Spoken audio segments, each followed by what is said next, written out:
நாங்க ரெக்கார்ட் போட்டுக்கிறோம்.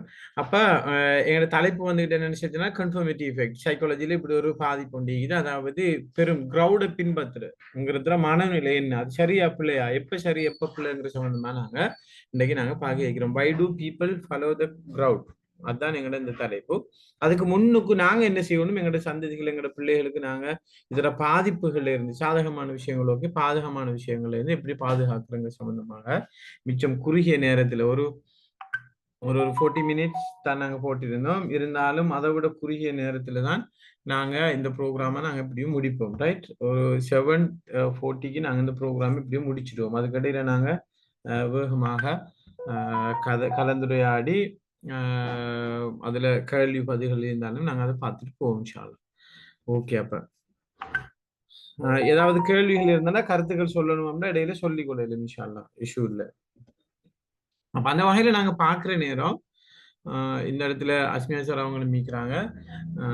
நான் நினைக்கிறேன் மிக முக்கியமானாக்கள் இந்த இடத்துல இருக்கிறோம் நான் நினைக்கிறேன். அவங்களோட கருத்துக்களை இந்த இடத்துல எங்களுக்கு சொல்லிக்கொள்ள எளிமைக்கும் இன்ஷா அல்லாஹ்.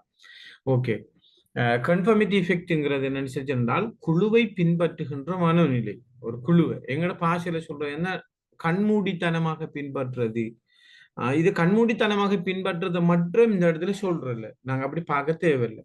சைக்காலஜியில கன்ஃபர்மிட்டி எஃபெக்ட்ங்கிறது கண்மூடித்தனமாக பின்பற்றுறது இல்லை. ஆனா கண்மூடித்தனமாக பின்பற்றுகின்றதும் இந்த கன்ஃபர்மிட்டி எஃபெக்டுக்குள்ளுக்கு வரும். பெரிய ஒரு குழுவை பின்பற்றுங்கிறதுக்குள்ளுக்கு வரும். அது கண்மூடித்தனமாக பின்பற்றுதான் சில நேரம் அது சாத்தியப்படும், நன்மைகள் பயக்கும் ஒரு விஷயமும் இதுல இருக்குது. அதை நாங்க பார்த்துக்கொள்வோம். அப்ப மற்றவர்கள் என்ன செய்கிறார்கள் அல்லது நினைக்கிறார்கள் என்பதை பார்த்து நாமும் அதையே செய்ய தூண்டப்படுவது தான் இந்த கன்ஃபர்மிட்டின்னு நாங்க சொல்லுவோம். பெரும்பாலானவர்கள் என்ன செய்யறாங்க, அப்ப அப்படி அதை நாங்க செஞ்சா நல்லம் தானே அப்படின்னு சொல்லி மோட்டிவேட் ஆகி தூண்டப்பட்டு ஏதாவது ஒரு செயல்ல ஈடுபடுறது வந்துட்டு இந்த கன்ஃபர்மிட்டி எஃபெக்ட்னு சொல்லி நாங்க சொல்லுவோம். அதுல சாதகமும் மிக்கும் பாதகமும் மிக்கும். ரைட், எல்லாரும் இந்த ட்ரெண்டை பின்பற்றுகிறார்கள், நானும் செய்ய வேண்டும் என்ற இந்த மனநிலையில் தான் நாங்க பார்க்கிறோம். சோ இது ஏன் நாம் இப்படி பின்பற்றுறதுக்கான சைக்காலஜிக்கல் பின்னணி, உளவியல் ரீதியான பின்னணி என்னென்றால் ஒன்று சேர்ந்து இருக்கிற தேவை. இப்ப இதுலதான் ஆக முக்கியம். இன்றைக்கு இளைஞர்கள் இந்த தலைப்பு எப்படி வழங்குறீங்க வழங்கலங்கிறதுக்கு தாண்டி இன்றைக்கு இளைஞர்களாக இருந்தாலும் சரி, வாலிபர்களோட இளைஞர்களோட சிறுவர்களோட மற்றும் இல்லை இது இருக்குது. இன்றைக்கு பெரியவர்களுக்கு மத்தியிலையும் இந்த ஒரு விஷயம் மீக்குது. என்னன்னு சொல்லி சொன்னால் யோசிக்கிறதுல ஒரு தன்மை மீக்குது. ஆகவே நாங்க யோசிக்கிறோம் உண்டு, சேர்ந்து இருக்கிற தேவை என்ற ஒரு விஷயம் உண்டிக்குது. நாங்க இதுக்கு சொல்லுவோம் பியர் பிரஷர், நாங்க இதுக்கு சொல்றது. ரைட், அப்ப பியர் பிரஷர் என்று சொல்ற இந்த விஷயம் இதுக்குள்ள கடங்கும். இருந்தாலும் இந்த முதலாவது விஷயம் வந்துட்டு என்ன செஞ்சாலும் அந்த பியர் பிரஷர் அல்லது சேர்ந்திருக்கிற தேவை, குழு உணர்வு. ஒரு குழுவில நானும் பங்கு பற்றணும், அல்லது இந்த ஊரோடக்குள்ள ஒத்தோடுற என்ற ஒரு விஷயம் மட்டும் சொல்லுவாங்க. எல்லாரும் போறாங்க நானும் போறேன். இன்னமும் எங்கட கேஷுவல் பாஷையில சொல்றது என்னென்றால் 10ஓடு 11 அத்தோடு ஆமினா நானும் அல்லது அப்துல் சலாம் நானும் அல்லது ஐயர் நானும் என்று சொல்லி ஏதோ ஒரு பேர்ல 10ஓடு 11 அத்தோடு நானும் இந்த கன்செப்ட். ரைட், அது ஊரோட ஒத்தோடு தானே வேணும் அப்படின்றது மனநிலை. இது சரியா பிள்ளையாங்கிறதுல இந்த இடத்துல கதைக்கிறது இந்த மனநிலை. அப்ப சேர்ந்திருக்கிற தேவை என்ற ஒரு விஷயம் நொண்டிக்குது. அது இந்த கன்ஃபர்மிட்டி எஃபெக்ட்ங்கிற விஷயத்துல தாக்கம் செலுத்துற ஒரு காரணி. அடுத்த விஷயம் என்னன்னா மறக்கப்படுவோமோ என்ற பயம். ரைட், மறக்கப்படுவோமோ என்ற பயம். இதுக்கு சொல்றது ஃபியர் ஆஃப் மிஸ்ஸிங் அவுட் நாங்க சொல்லுவோம். FOMO சொல்லி இதுக்கு சொல்றது. FOMO நாங்க இதுக்கு சொல்லுவோம், ஃபியர் ஆஃப் மிஸ்ஸிங் அவுட். அதாவது இப்ப இது நிறைய பேர் ஆகளுக்கு இந்த சைக்காலஜிக்கல் இஷ்யூஸ் இருக்குது அல்லது அவன் வெளிக்காட்டுறது நாங்க பாக்குறோம். உதாரணமாக ஒரு சாப்பாடுக்கு கூப்பிடுறாங்க, அந்த சாப்பாட்டுக்கு நாங்க போகல, ஒரு ப்ரோக்ராம் 2 ப்ரோக்ராம் போகல என்றால் 3வது தரம் நம்மளை கூப்பிடாம மிஸ் ஆக்கிடுவாங்க. எனவே நாங்க இதுல இருந்து அவுட் ஆகிடுவோம், எங்களை புறந்தள்ளிடுவாங்க, இவர் நம்மளுக்கு செட் ஆக மாட்டாரு, சரி வர மாட்டாருன்னு சொல்லி கணக்கெடுப்பாங்க.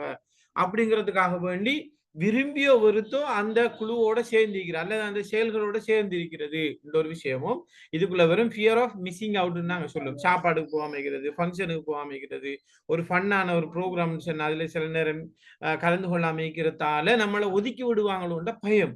இன்னும் சில ஆக்கள் இருக்கிறாங்க என்னன்னு செஞ்சுட்டா சில நேரம் சில ப்ரோக்ராம் அது இதுகளுக்கு கூப்பிடுவாங்க. உண்மையில ஏலாட்டியும் கஷ்டமா இருந்தாலும், நாங்க இந்த ப்ரோகிராம செஞ்சு குடுக்கலன்னால், ஃப்ரீயாக செஞ்சு குடுக்கலாட்டியும், நம்ம ஃப்ரீயாண்டானது செஞ்சு குடுக்கணும். அப்படி இல்லாட்டி, அடுத்த முறை நம்மள கூப்பிட மாட்டாங்க. அடுத்த ஆட்கள கூப்பிட்டு இந்த ப்ரோகிராம செய்வாங்க.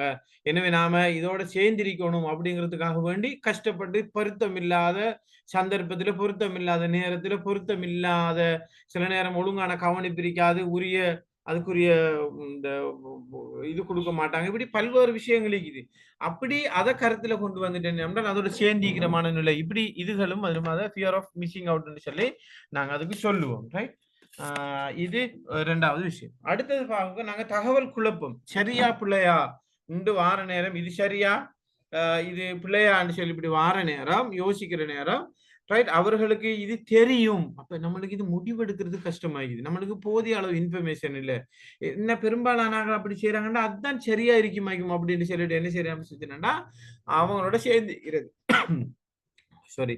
பொருத்தமில்லாட்டியும் ஒரு உதாரணம் சொல்றது என்னென்றால், இந்த ஆபீஸ்ல சைன் வைக்கிற நேரம் 8:15 ஒருத்தர் போறதுக்கு, 8:30 போட்டுட்டாருன்னு வச்சுக்கொள்ளுங்க. முந்தின நாள் அடுத்த ஆள் 8:30 போட்டா, பின்னுக்கு வர கவனிக்க மாட்டாரு. முன்னுக்கு இருக்கிறவர் சைன் வச்சுக்கிறாரு தானேன்னு சொல்லிட்டு சைன வச்சுட்டு போவாங்க. அல்லது ஒரு பக்கத்துல சைன் வச்சுப்பாங்க. இட இடைவெளி விட்டுட்டு மத்த பக்கத்துல சைன் வைப்பாங்க. ஒரு 4 பேர் சைன் வச்சிருந்தா 5வது ஆள் இது எல்லாரும் சைன் வச்சுக்கிறாங்க தானே அப்படின்னு சொல்லி சைன வச்சுட்டு போவாங்க. உதாரணத்துக்கு மட்டும் நான் சொல்றேன். பட் இந்த இடத்துல என்னென்றால், தகவல் குழப்பம்ங்கிறது நாங்க ஒரு டிசிஷன் எடுக்கிறதுக்கு போதிய தகவல்களும், அவகாசமும் இல்லாத நேரம், பெரும்பாலான ஆட்கள் அப்படி செய்றாங்க தானே, அது சரியாகத்தான் இருக்கும். இது மிக கவனம். நான் இந்த சில விஷயங்கள சும்மா சொல்லிட்டு போறேன். இந்த சோசியல் மீடியாவுல இன்றைக்கு எல்லாமே ஒரு ஐஃபோனும், அல்லது ஒரு ஹொனர்ன்ற ஒரு ஃபோனும், ஒரு ட்ரைபோட்டும், ஒரு 10,000 20,000த்துக்கு ஒரு மைக்கும் இருந்து, அல்லது கொஞ்சம் ஓ நல்ல ஒரு மீடியாக்குரிய சில இதுகளும் இருந்தென்றால், இந்த மீடியாட ஓ சில விஷயங்களும் கூட என்ன செய்யுதாம்னு சொல்லி சொன்னேன்டா, எல்லாரும் நியூஸ் போடுவாங்க, தகவல் எல்லாம் பரப்புறாங்க. அப்போ ஒரு 10, 15 ஊடகத்துல ஒரு தகவல் வந்துட்டுன்னு வச்சுக்கொள்ளுங்களேன். அப்ப நான் வந்திக்கிறேன். நம்ம இது சரியா பிழையான்னு சொல்லி பார்க்கிறதுக்கு விட, இந்த வந்திக்கிற தகவல் சரியா தானே இருக்கும் அப்படின்னு சொல்லிட்டு, நாங்களும் அப்படியே அடிச்சு விட்டுறது. அத ஷேர் பண்றது. அத லைக் பண்றது. அதுக்கு அது என்னன்னு பார்க்காம அடுத்த ஆட்களோட பரப்புறது. இப்ப இஸ்லாத்துல பார்வையில இதுக்கு வேற பேர்ல அமைக்குது. அதாவது ஒரு தகவல காதுக்கு கேள்விப்பட்டத அத கன்ஃபார்ம் பண்ணாம அப்படியே பரப்புற ஆளுக்கு பேர் என்னென்றால் இஸ்லாத்துல ரசூல் ஸல்லல்லாஹு அலைஹி வஸல்லம் அவங்க சொல்லிக்கிறாங்க. அவன் பொய்யன்கிறதுக்கான மிகப்பெரிய அடையாளம் கீல வகால இவர் சொன்னாருன்ட்டு நாங்களே அப்படியே அடிச்சு விட்டுறது. அத தீர விசாரிக்காம அப்படின்ற மாதிரியான விஷயங்கள் எல்லாம் மீக்கிது. அது சரியோ பிள்ளையோ சில நேரங்கள்ல வந்துட்டு சில நேரங்கள்ல அப்படி ஒரு தேவை வரும். உதாரணமா டிட்வா புயல்ல எங்களுக்கு தெரியும் டேம் ஒன்று உடைஞ்சுக்குதுன்னு சொல்லி எல்லாரும் ஒரு பக்கம் ஓடினாங்க. எல்லாரும் அதோட சேர்ந்து ஓடினாங்க. அந்த டைம்ல விசாரிச்சுக்கு நிக்கிறதுக்கு அல்லது முடிவெடுக்கிறதுக்கு எங்களுக்கு டைம் இல்ல. பட் போதிய அவகாசம் மீக்க போற நேரங்கள்ல அல்லது எங்களுக்கு வாய்ப்புகள் மீக்க போகக்குள்ள பெரும்பாலான ஆட்கள் இப்படி செய்றாங்க தானே, பெரும்பாலான மீடியாக்கள் இது வருது தானே, எல்லாரும் இப்படி செய்றாங்க தானே அப்படின்னு சொல்லி சில டிசிஷன்கள் எடுக்கிறது. ரைட்? அப்ப அது வந்துட்டு இந்த இப்படி பெரும்பான்மை பின்பற்றதுக்கான ஒரு உளவியல் பின்னணியாக அது அமையும். அடுத்தது லைக், ஷேர் மூலம் அங்கீகாரம் தேடுறது. சரியா? பிழையான்னு பார்க்காம இப்படி ஒன்று விஷயத்த போட்டு நிக்கும். எங்களுக்கு லைக், ஷேர் கூட கிடைக்குமே அப்படிங்கிறதுக்காக வேண்டி. அப்படித்தான் எல்லாரும் செய்றாங்க. அப்ப நாமளும் அப்படி செஞ்சோம்டா, நம்மளுக்கு அது கிடைக்கும். அப்படி ட்ரெண்ட் ஆகுற ஒரு நியூஸ். எனவே இது ட்ரெண்ட் ஆகி போகுது. நாமளும் இத அடிச்சுட்டோம்னா எங்களுக்கு ட்ரெண்ட் ஆகும். அப்படிங்கிறதுக்காக வேண்டி வந்துட்டு என்ன சொன்னால், சில விஷயங்கள முடிவெடுக்கிறது. எ எ அடுத்தது நல்ல அ இப்ப இப்படி இப்படி இந்த மாதிரியான விஷயங்கள். இதுல நாம பார்க்கிறதா என்னன்னா உண்மையா? இப்ப நாங்க எல்லாரும் சைக்காலஜிக்கல் கவுன்சிலர்ஸ் என்ற வகையில அல்லது அந்த பின்னணி உடைக்கிறார்கள் என்ற வகையில இன்றைக்கு இருக்கிற பிள்ளைகள் டீனேஜர்ஸ் அல்லது சின்னாக்கள் இந்த கன்ஃபர்மேட்டிவ் எஃபெக்டால எப்படி தாக்கப்படுறாங்கன்ற விஷயத்தை புரிஞ்சு கொள்ளணும். உதாரணமா லவ் அஃபேர் என்ற விஷயம் இருக்குது. லவ் அஃபேர் என்ற விஷயம் இப்ப இல்ல. நாங்க எல்லாரும் ஏற்றுக்கொள்ளணும். அதையும் தாண்டின சில இந்த வெவ்வேறு பேர்ல சில உறவுகள் இருக்குது. அந்த உறவுகள கன்டின்யூ பண்ணணுமாண்டால் சில சில சில செயற்பாடுகள்ல ஈடுபடணும்ன்ற சில பொதுவான விதிகள, கொள்கைகள, விருப்பம் கூட செஞ்சு வச்சுக்கிறாங்க. அதுகள்ல மாணவர்கள், சிறுவர்கள் ஈடுபடுறாங்கங்கிற பெரிய ஒரு விஷயம் ஒண்ணு இருக்குது. இப்ப உதாரணமா ஒருத்தர் 2, 3 பேரை விரும்புறேங்கிறது இன்றைக்கு ஒரு கெத்தாக பார்க்குறாங்க. அடுத்தது இப்ப ட்ரெண்ட் இருக்குது சில இடங்கள்ல நாங்க சைபர் புல்லிங் அழிக்கலாம் அல்லது இந்த மீடியாட இதா விஷயங்கள் அழிக்கலாம். நீங்க இப்படி ஒரு ஆளை வீடியோ எடுத்துக்கு வந்து தந்தீங்களாம்டா உங்களுக்கு இவ்வளவு காசு தருவோம். இப் அதுல பல்வேறு வகையான விஷயங்கள் இருக்குது. அப்ப அது எல்லாரும் அப்படி செய்றாங்க தானே அப்படிங்கிறதுக்காக அந்த விஷயத்த செய்றது. போதைப்பொருள் கடத்துறது அல்லது போதைப்பொருள் வியாபாரம் அல்லது போதைப்பொருள அடுத்தவங்களுக்கு குடுக்குற இதால காசு வார அப்ப அது சரியா? பிழையா? மார்க்கத்தின்படி ஹராமா? ஹலாலா? சமூகவியல் படி சரியா பிள்ளையாங்கிறது பதிலாக எல்லாரும் வந்துகிட்டு அப்படி செய்யறாங்க தானே பெரும்பாலானாக்கள். நாம மட்டும் ஏன் இப்படி இருக்கணும்னு சொல்லி செய்ய தொடங்குறது. இப்போ ஒரு கல்ச்சர் உண்டு இருக்குதுன்னு சொன்னால் அவங்களோட பொடி சைஸுக்கும் அல்லது சைஸை விட கொஞ்சம் பெருசு பரவாயில்ல. ஆனால் அவங்களோட பொடி உதாரணமா அவங்களுக்கு 12 சைஸ் 13 14 சைஸ்ன்னு சொல்லிச்சேன்னா அதோட டபுள் மடங்கு ஷர்ட்டை டி ஷர்ட்டை போட்டுட்டு வாரங்கிறது இன்றைக்கு ட்ரெண்ட் ஆகிக்குது. சரி ஏன் எல்லாரும் அப்படி போடுறாங்க. எல்லாரும் இப்படி மேல் பகுதியில மேல் நாட்டுல மேல் மாகாணங்கள்ல அல்லது வேற சிட்டி டவுன்ல இப்படி செய்யறாங்க. எனவே நாங்களும் அப்படி செய்யணும் அப்படிங்கிறது இன்றைக்கு சோசியல் மீடியாக்குள்ள ஊடாக அப்படி வார இப்படி இந்த ட்ரெண்டுங்கிற வைரல்ங்கிற நிறைய விஷயங்கள் இருக்குது. முடி வெட்டுறதுல இருந்து உடுப்பு தைக்கிறதுல இருந்து உடுப்பு வாங்குறதுல இருந்து வீட்டுக்கு பொருட்கள் வாங்குறது ஏன் எதுக்குன்னு சொல்லி நாங்க கேட்கறல இப்படி பல்வேறு லைஃப்ல ஒவ்வொரு நாளும் எங்களோட லைஃப்ல வந்துகிட்டு தாக்கம் செலுத்துற விஷயங்கள் இந்த பெரும்பான்மை கிரௌட பின்பற்றுறங்கிறதுக்கு பின்னால போய் நிறைய சிக்கல்கள் இன்றைக்கு வந்துகிறத நாங்க பாக்குறோம். சரி அப்ப இந்த விஷயத்தை நாங்க கட்டாயமாக புரிந்து கொண்டு நாங்க எங்களோட கிளையண்டோட அல்லது எங்களை சுத்தி இருக்கிறார்களோட நாங்க செயற்பட வேண்டிய தேவை எங்களுக்கு இருக்குதுன்ற வகையில இதை நாங்க புரிஞ்சு கொள்ள வேணும். ரைட். அப்ப இது மிக முக்கியமான நான் ஓரளவுக்கு நான் இந்த விஷயத்த விளங்கப்படுத்தியிருக்கிறேன். எங்களுக்கு தெரியும். ஞாபகப்படுத்தி நாங்க இத பார்ப்போம். ரைட். இப்ப இதான் பொதுவா நாங்க சொல்ற விஷயம். ரைட். இதுல இருக்கிற பின்விளைவுகள நாங்க பார்க்கிற நேரம், அ நல்ல மாற்றத்திற்கு வழிவகுக்கிறது மாரி, ஆபத்தான முடிவுகளுக்கும் இது இட்டுச் செல்லும்ன்ற ஒரு விஷயம் உண்டு இருக்குது. அப்ப நல்ல முடிவுகள்னு வார நேரம், இப்ப சமூகத்தில இருக்கிற கலாச்சாரங்கள எல்லாரும் பின்பற்ற நேரம் நாங்க அத பின்பற்றணும். அத முரண்படுற நேரம் அது பிழையாக வரும். அதே மாதிரி சில சமூகங்களால ஏற்றுக்கொள்ளப்பட்ட நல்ல விஷயங்கள் இது. நாங்க உதாரணமாக நாங்க பார்க்கிறதா என்னென்றால், அ இதுல பார்க்கையிலும் எங்களுக்கு ம் எங்களுக்கு அதுல பார்க்குற நேரம், இதுல நேர்மறையான ட்ரெண்ட் இந்த விஷயத்துல நாங்க பார்க்குற நேரம், இதுல இது சமூக சேவை, விளையாட்டு, ஆரோக்கிய பழக்கம், மத கலாச்சாரங்கள பின்பற்றுறது, சமூக பொது நியதிகள் எல்லாரும் ஏற்றுக்கொள்றது, ஒரு ஆபத்தான கட்டத்துல எங்களுக்கு சில நேரங்கள்ல முக்கியமான ஆட்கள் சொல்றத நாங்க கேட்டு, ஆ பெரும் அந்த மாதிரியான சில முடிவுகளுக்கு போறோங்கிறதெல்லாம் ஓகே. அப்படி இல்லாம போற நேரம் வந்துட்டு அது பிள்ளையாக அமையும். அப்ப இந்த தலைப்பில நாங்க பார்ப்போம் என்னென்றால், இந்த ட்ரெண்ட்ல இளைஞர்கள மனநலம் மற்றும் குழு அழுத்தம் எப்படி இருக்கும்? கன்ஃபர்மிட்டி பிரஷர் எப்படி இருக்கும்? நாங்க பார்த்தோம்னா, ஒன்று ட்ரெண்டுகள பின்பற்றும் அழுத்தம் இளைஞர்கள மனநிலையில எப்படி மாற்றும் என்றால், நான் ஏற்கனவே சொன்ன மாரிக்கு, நாங்க ஏற்கனவே விளங்கப்படுத்திக்கிறேன். அங்கேயே பார்த்துட்டு போவோம். சுய உருவம் மற்றும் தன்னம்பிக்கை குறையும் அவங்களோட. உதாரணமா வைரல் ஆகுறத பார்த்துட்டு தங்களோட ஒப்பிடுற நேரம் நாம இப்படி இல்லையே பெரும்பாலானவர்கள் இப்படித்தான் இயக்குதாங்க அப்படின்னு சொல்லி அவங்க காண்ற பேசுற இந்த சோசியல் மீடியாக்கள் இருக்கிற வைரல் ட்ரெண்டுகளை பார்க்குற நேரம் பொதுவாக எல்லாரும் வந்துட்டு என்ன பண்ணாலும் இது வயது வித்தியாசம் இல்லாம குறிப்பாக வாலிபர்கள் இளைஞர்கள் சிறுவர்கள் பெரும்பாலும் ஏனையவர்களும் கூட தங்களை இன்ஸ்டாகிராம்ல அல்லது டிக்டாக்ல அல்லது யூடியூப்ல ஃபேஸ்புக்ல இதுகள் எல்லாம் பார்க்கிற நேரம் நாங்க இப்படி எல்லாம் வாய்ப்புகளில் இப்படி எல்லாம் செய்யலை என்று தன்னை சக்திக்கு மீறி யோசிக்கிறதால அவங்களோட தன்னம்பிக்கை குறையிறங்கிற ஒரு சைக்காலஜிக்கல் எஃபெக்ட் அவங்களுக்கு வரதுக்கு வாய்ப்பு இருக்குது. அடுத்தது தனிமை மற்றும் உறவு சிக்கல்கள் ஏற்படும் இந்த இளைஞர்களுக்கு மத்தியில. ரைட். அதாவது நாம சேர்ந்து இப்படி எல்லாரும் செய்யறாங்கிறதுக்காக வேண்டி இல்ல நாம இதுல சேரக்கூடாது என்று முடிவெடுத்தாங்களாம் சச்சரண்டா அல்லது வித்தியாசமாக இருக்குது நாங்க கொஞ்சம் தனித்துவமாக இருக்கணும்னு நினைச்சாங்கன்னா அடுத்த சைட்ல இப்படி ஒரு பிரச்சனை வர்றதுக்கான வாய்ப்பு இருக்குது. ஏற்கனவே நான் சொன்ன மாதிரி ஃபியர் ஆஃப் மிஸ்ஸிங் அவுட் பின்தங்கிடுவோமோ கழிக்கப்படுவோமோ அடுத்தாக்கள்ல இருந்து தூரப்படுத்துவோமோன்ற ஒரு பயம் வந்து அவங்களுக்கு வரும்.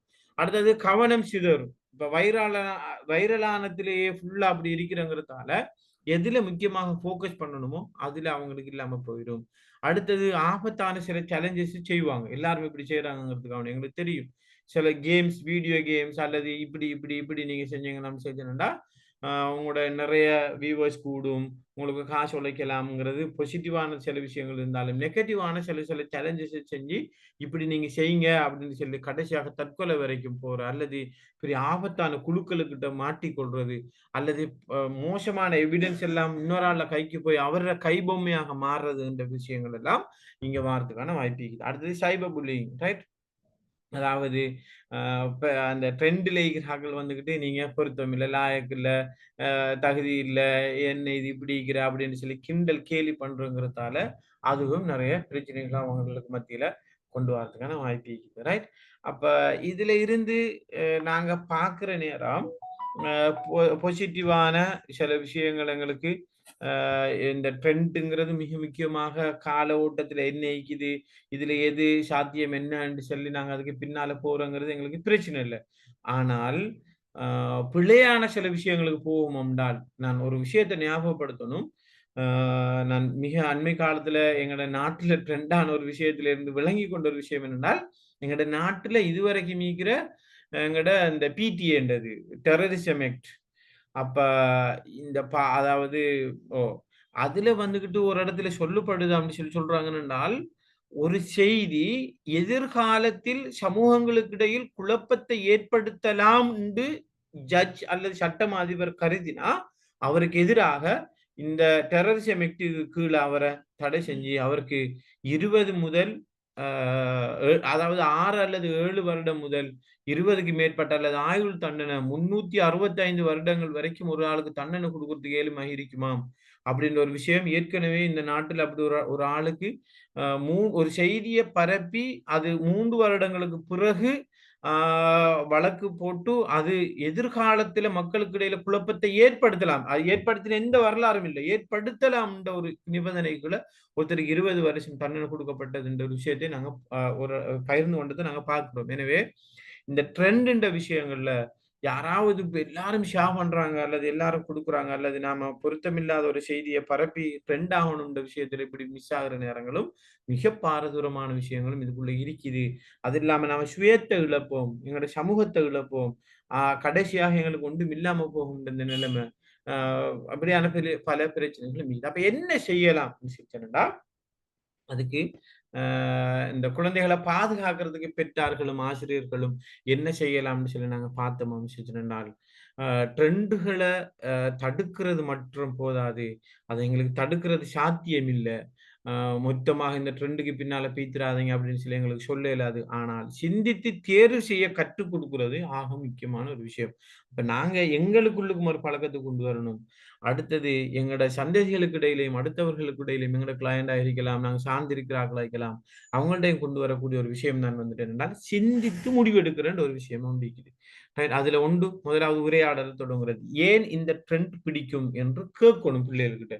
ஏன் இது நல்லா இருக்குது, இதை பின்பற்றணும், இதை வாங்கித்தாங்க, இந்த போனை வாங்கித்தாங்க, இந்த உடுப்பு வாங்கித்தாங்க, இந்த விளையாட்டு நான் விளையாடணும், என்னை இங்க கூட்டிட்டு போங்க, நான் இப்படி இருந்தா தான் செய்வேன் அப்படின்னு சொல்லி. இப்ப இன்றைக்கு ஒரு கேஸ் வந்துக்குது என்னன்னு சொல்லினா, எனக்கு இந்த ஸ்மார்ட் போனை தாங்க, அப்படி இல்லாட்டி நான் தற்கொலை செய்வேன்னு சொல்லி இரவு அந்த பிள்ளையோட கையை தாறுமாற வெட்டிக்கு.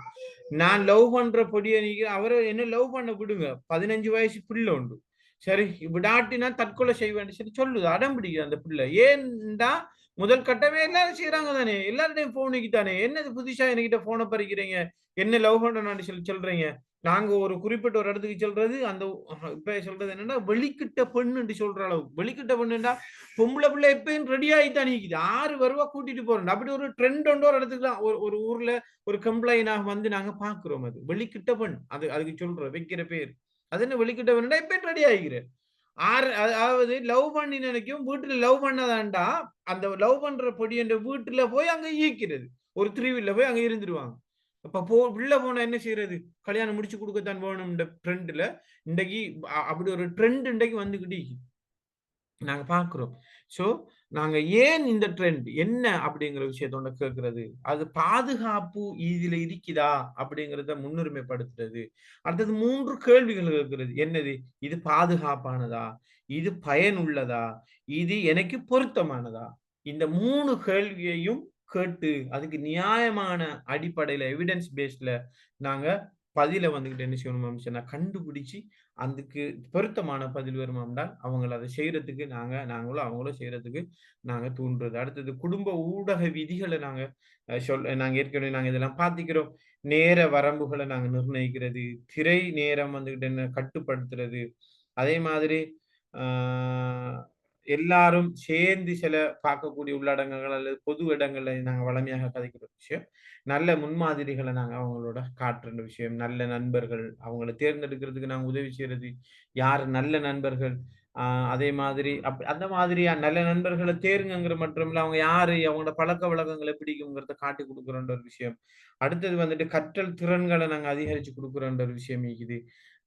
அதுக்கு மட்டும் இல்லாம விளையாட்டு உடற்பயிற்சியில இன்னைக்கு பிள்ளைகள சின்ன வயசுல இருந்து பெருத்தாக்களோட நாங்க கஷ்டம். சின்ன வயசுல இருந்து ஒரு நாளைக்கு 10, 15, 20 1/2 மணித்தியாலம்னு சொல்லி அவங்களோட சேர்ந்து விளையாடி பெருத்ததுக்கு பிறகு விளையாடு பயிற்சிகள்ல, அதாவது பிசிக்கல் ஆக்டிவிட்டீஸ்ல லைவாக இருக்கிற விஷயத்துல குவாலிட்டி டைமை நாங்க அவங்களோட செலவழிக்கிற விஷயங்கள்லாம் சின்ன சின்ன விஷயம் வளமையாக பேசினாலும் பெரிய ஒரு மாற்றத்துக்கு அது வழிவகுக்கும். மெஜிக்காக ஒண்ணும் செய்ய இயலாது. அந்த மாதிரியான விஷயங்கள். அடுத்தது அ நல்ல வழி அ நல்ல வழிவகுக்கும் ஆன்லைன் பயன்பாட்டு அந்த நல்ல விஷயங்கள், அதாவது குவாலிட்டி தரமான எடுகேஷன் அந்த மாதிரியான சில விஷயங்கள, அதாவது பொருத்தமாக அவங்களோட அறிவ தூண்டுறது, அவங்களோட நாலேட்ஜ வளர்க்கறதுக்குரியது, சமூகத்துக்கு பயனுள்ள சில அந்த இதுகள பயன்படுத்துறதுக்கான நாங்க விஷயங்கள அவங்களுக்கு வழிகாட்டுறது. அப்படின்ற ஒரு விஷயத்துக்கு நாங்க வருவோம் என்றால், இந்த ட்ரெண்டால பாதிக்கப்பட்டு போற விஷயத்த எங்களுக்கு தடுத்துக் கொள்ள எளிமையாக்கும். எனவே அந்த நேர்மறை தேர்வுகள்னு நாங்க ஒரு இடத்துல சொல்லிக்கிறோம். படிக்கிறது, விளையாடுறது, அந்த மாதிரியான பிறருக்கு உதவி செய்றது, இந்த மாதிரியான விஷயங்கள் எல்லாம் நாங்க ட்ரெண்ட் ஆக்குறது அல்லது அந்த ட்ரெண்டுக்குள்ள போறோங்கிறதெல்லாம் நாங்க ஊக்குவிக்கலாம். அப்ப சிந்திக்காமல் பின்பற்றுன்ற சில விஷயங்கள் இருக்குது. அதுகள நாங்க தடுக்கிறதுக்காக வேண்டி, ஒரு சவாலை செய்வதற்கு முன்னுக்கு சிந்தி, சரிபார், பிறகு செய் என்ற அந்த கோட்பாட்ட எங்களோட இளஞ்சந்ததிகளுக்கு மத்தியில நாங்க இப்படியே இருந்து தொடங்குவோம்டா, எதிர்காலத்துல வர இருக்கிற பெரிய பெரிய பிரச்சனைகள்ல இருந்து அவர்கள பாதுகாக்கலாம். இந்த ஒரு செய்திய நாங்க இந்த விஷயத்துக்கு நாங்க கொண்டு வாரோம். எனவே கன்ஃபர்மிட்டி எஃபெக்ட் எல்லா